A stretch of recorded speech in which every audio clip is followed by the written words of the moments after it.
Oh, such a clutch off-season pickup, Dave. I was worried we'd bring back the same team. I meant those blackout motorized shades. Blinds.com made it crazy affordable to replace our old blinds. Hard to install? No, it's easy. I installed these and then got some for my mom. She talked to a design consultant for free and scheduled a professional measure and install. Hall of Fame son. They're the #1 online retailer of custom window coverings in the world. Blinds.com is the GOAT. Shop Blinds.com right now and get up to 45% off select styles, plus a professional measure. Rules and restrictions may apply.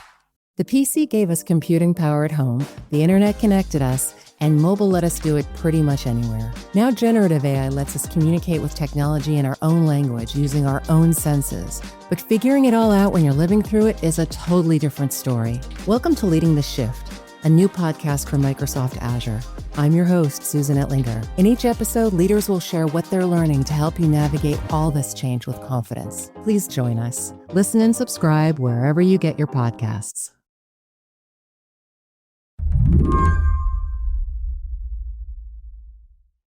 All right, well, the market's lost in deep thought over DeepSeek's claims that it built an AI model in just a couple of months for less than $6 million. Not a B, $1 million. It's a tiny fraction of what U.S. companies are spending on artificial intelligence. Earlier this week, the stock market went on one of those pit-in-your-stomach roller coaster rides.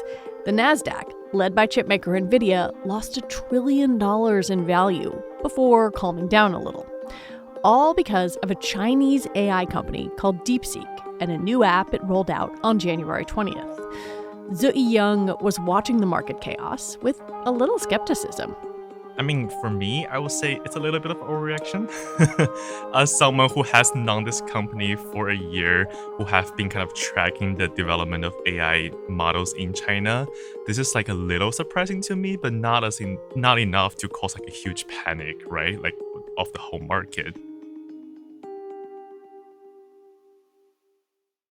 Zeyi covers Chinese tech for Wired.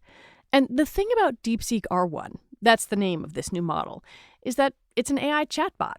If you've tried ChatGPT or Claude or Gemini, you won't find it all that different. But it does show you what the model is, quote unquote, thinking as it works to find an answer to your question. And the information it spits back can be kind of charmingly phrased. When I asked it for clarification on something, it said, "You're keeping me on my toes. Thank you." But what really sets DeepSeek apart is that it was pretty cheap to make, uses less power than American AI chatbots, and it's Chinese. Yeah, for a while now, there has been this sort of quiet AI arms race between the US and China. And I wonder if the DeepSeek release really turns up the volume on that. I think so. I think there's a reason why it has been quiet so far. It's because the race isn't that kind of like level. American AI models, like ChatGPT and American chips, have simply been better and faster. And then Chinese companies have sort of just been like trailing behind that. They're like 6 months after ChatGPT was released, they will release a similar chatbot that has reached like similar level of like performance. So there's a race going on down there, but because there's like a clear gap between the levels in the US and China, people are just like kind of aware of this race, but not paying too much attention of it. I think what's happening this way is that because DeepSeek is so capable, it's almost at the level of like OpenAI's latest model, people are kind of like recognizing the importance of this race again. They're like, oh, actually now there's a bigger chance that they may catch up with us, so that caused the panic. Today on the show, DeepSeek may not be the AI version of Sputnik, but it exposes a potentially huge flaw in the American approach to AI. I'm Lizzie O'Leary, and you're listening to What Next TBD, a show about technology, power, and how the future will be determined. Stick around.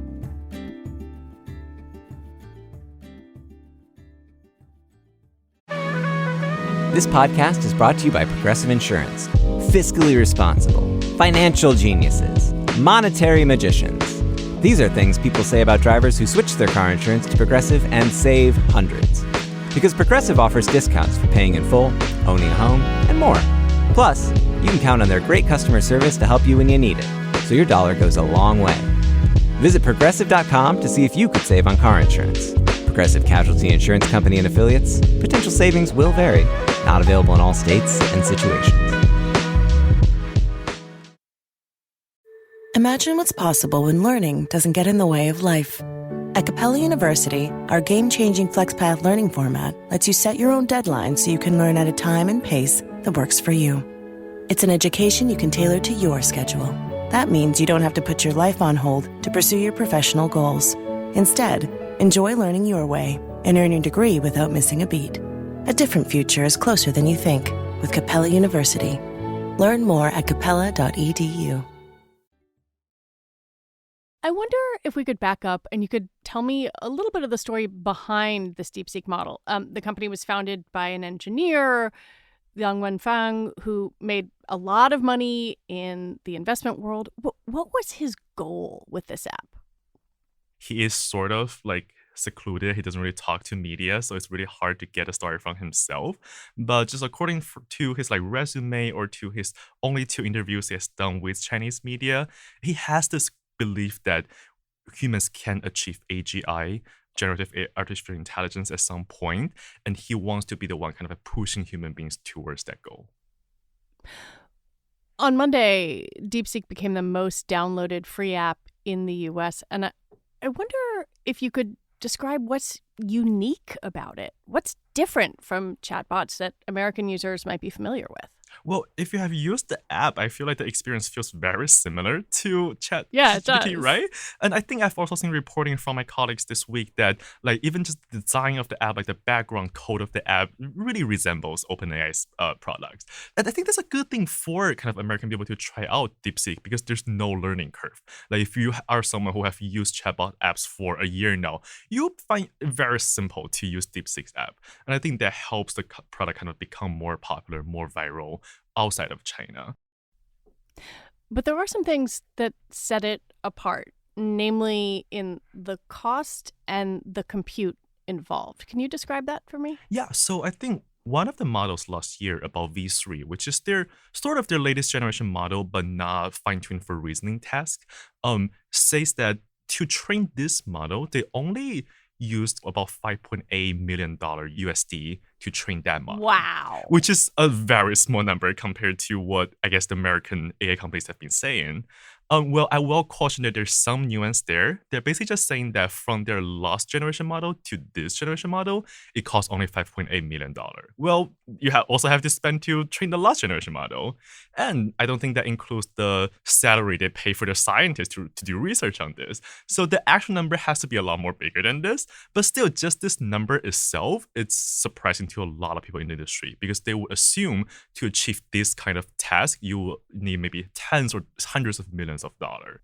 My understanding is that DeepSeek is open source. Mm-hmm. Why is that significant? Is it? I think so. I mean, this is not just in AI, but in a lot of technology fields. There's this kind of rivalry or competition between the closed source development and the open source development. When you're closed source, you are talking about most of the tech products we know of right now, like Microsoft, like Google. If you want to use their product, you have to pay them. You have to just use the product the way they offered it. You cannot go into the codes and see how you can tweak this and that because that's how they want you to use it.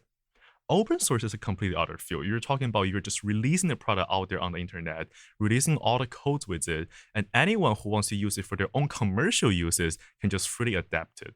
This is what DeepSeek has done. If you are, for example, an American company that wants to adapt an AI model for your very specific use, like for your business purpose, this is basically a free model for you to use compared to if you're using ChatGPT, you have to pay them for every question you asked. So the fact that they're releasing it as an open source just guarantees there are more people who will be willing to try out DeepSeek's products. When there's a bigger user group, there's a bigger research collaboration going on with our products, then we're going to get feedback. We're going to get suggestions on how we can improve it faster. And that helps them catch up with the closed source companies.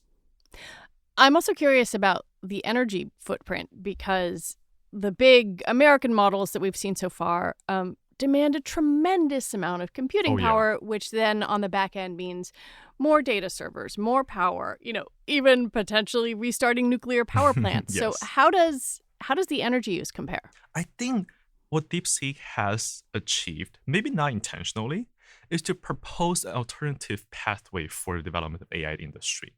Like so far, because OpenAI has been kind of this shining star of success, everyone's just like keep following their pathway, which is to acquire more GPUs, use them for longer times of training, and believe that the scaling effect will lead us to like the most powerful AI models ever.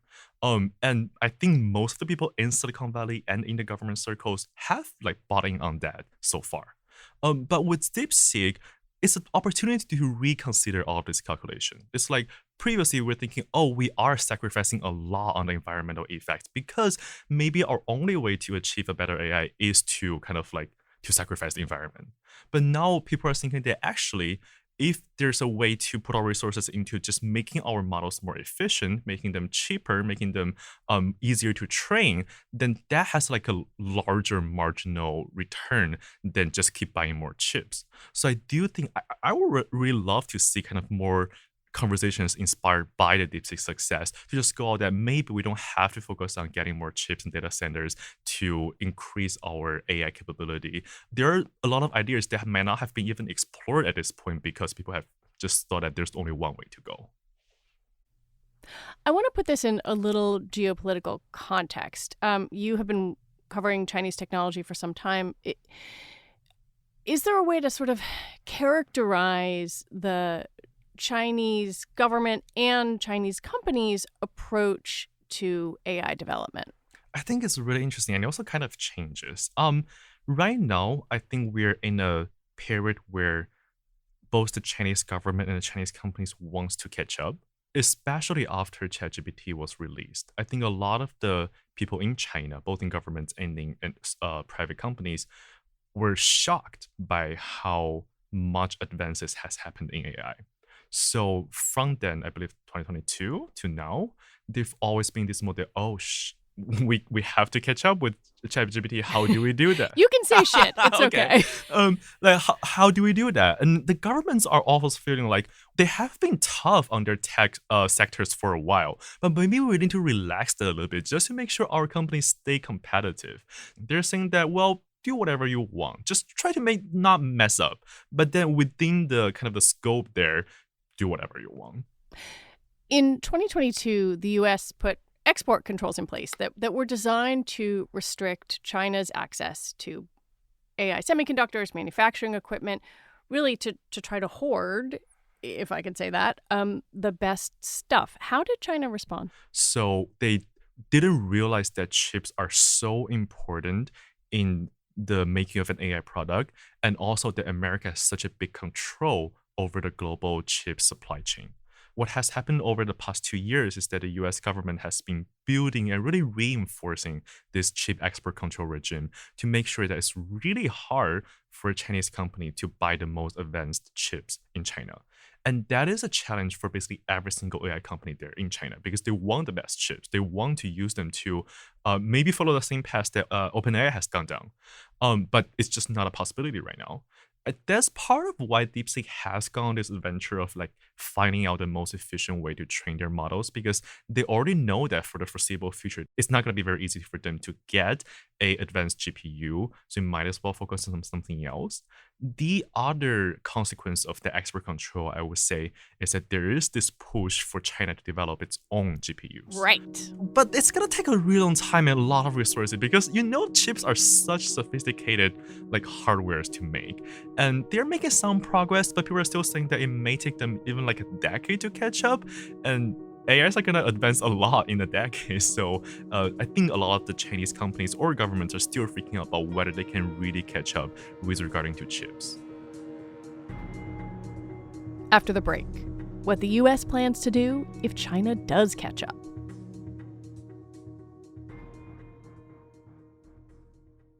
This episode is brought to you by Shopify.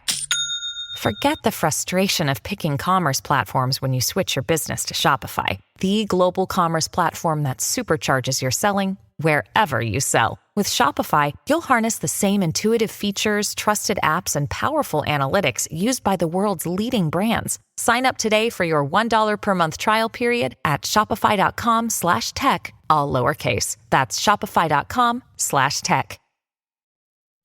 Since you're new to H&R Block, we'll look at your returns from the last 3 years for any money your last guy might have missed for free. I could get money back from last year? You could. We'll find any mistakes. Could have really used that 2 years ago when I dated that mistake for 5 months. Don't leave money on the table. Switch to H&R Block and get a free Second Look review. Second Look is included at no additional cost with the purchase of tax preparation. Results vary. All tax situations are different. Fees apply if you have us file an amended return. This episode is brought to you by Amazon. Sometimes the most painful part of getting sick is the getting better part. Waiting on hold for an appointment, sitting in crowded waiting rooms, standing in line at the pharmacy, that's painful. Amazon One Medical and Amazon Pharmacy remove those painful parts of getting better with things like 24/7 virtual visits and prescriptions delivered to your door. Thanks to Amazon Pharmacy and Amazon One Medical, healthcare just got less painful.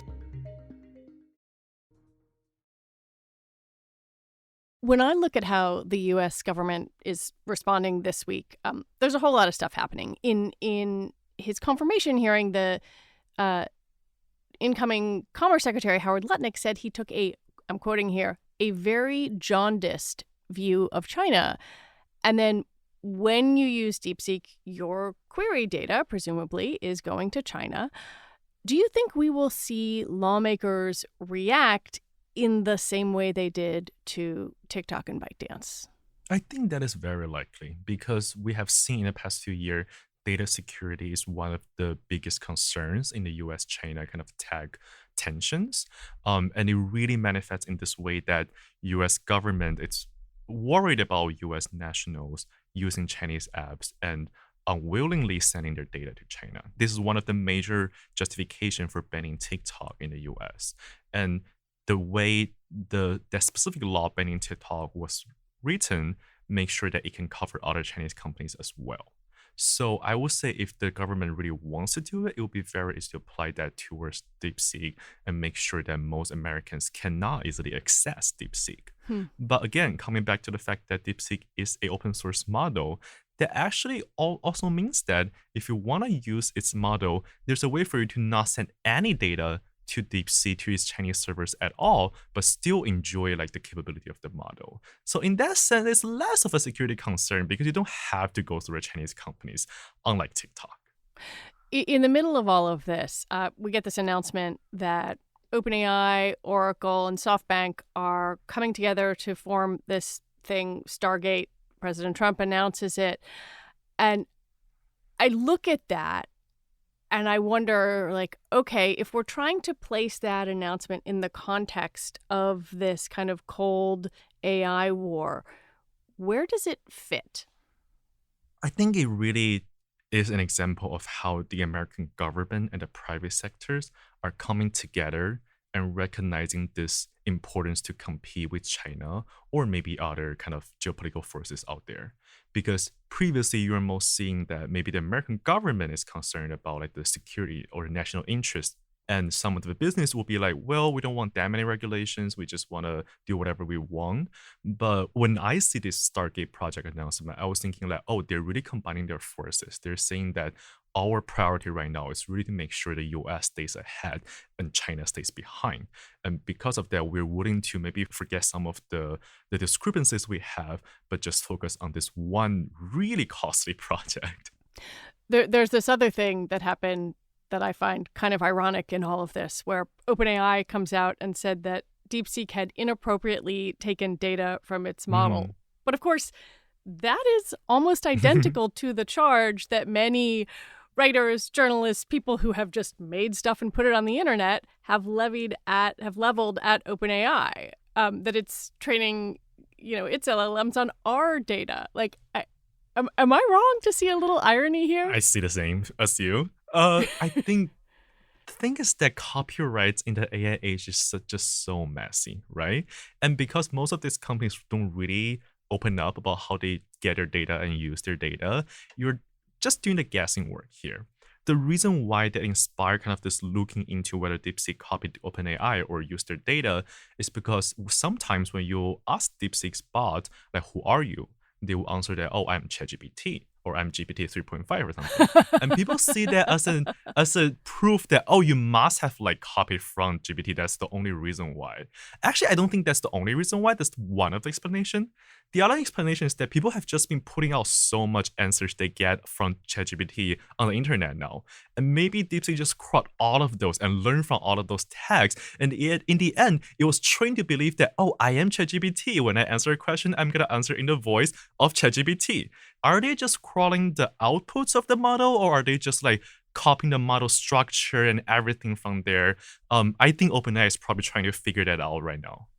So it could actually be a question of some of the inputs in a model are the outputs of a previous model. Exactly. It's so messy. And it also speaks to the problem that like people have exhausted all the training data online and just trying to grab whatever they have. They don't care if it's like high quality, if this comes from another model. If you are a coherent paragraph of text, I want you and I want you to be trained into my model.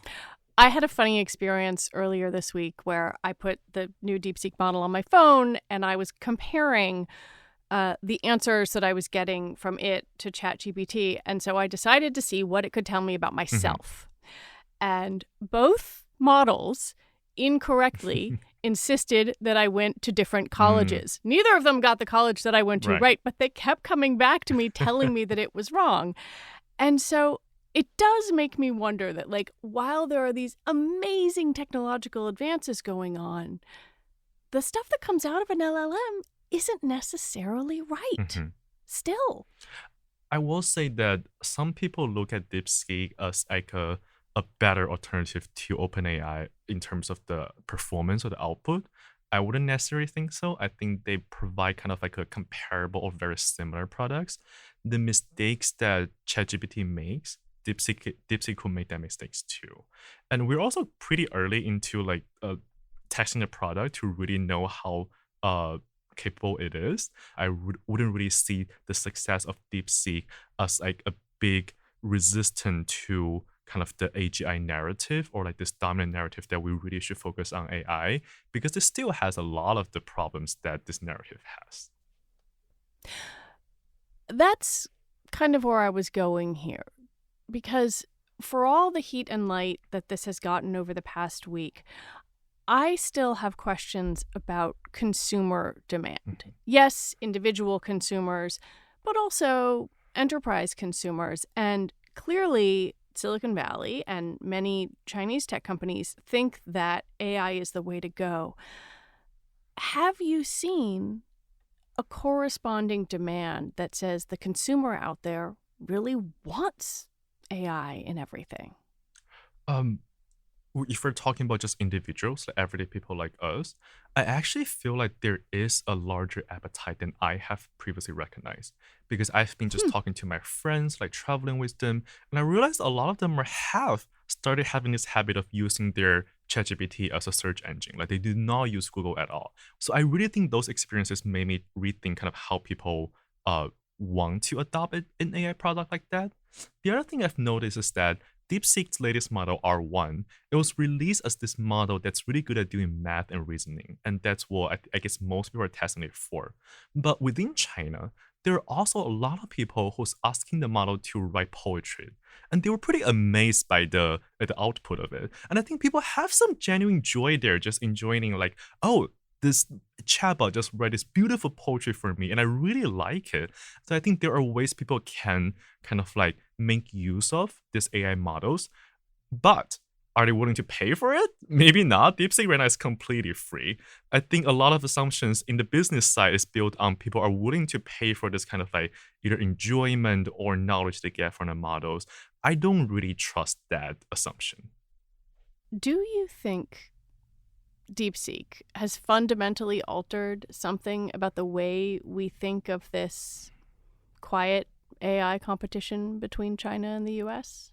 I think I would like people to pay more attention to what's happening in China regarding to AI. A lot of times people just very easily discredit them. Oh, they're still less powerful.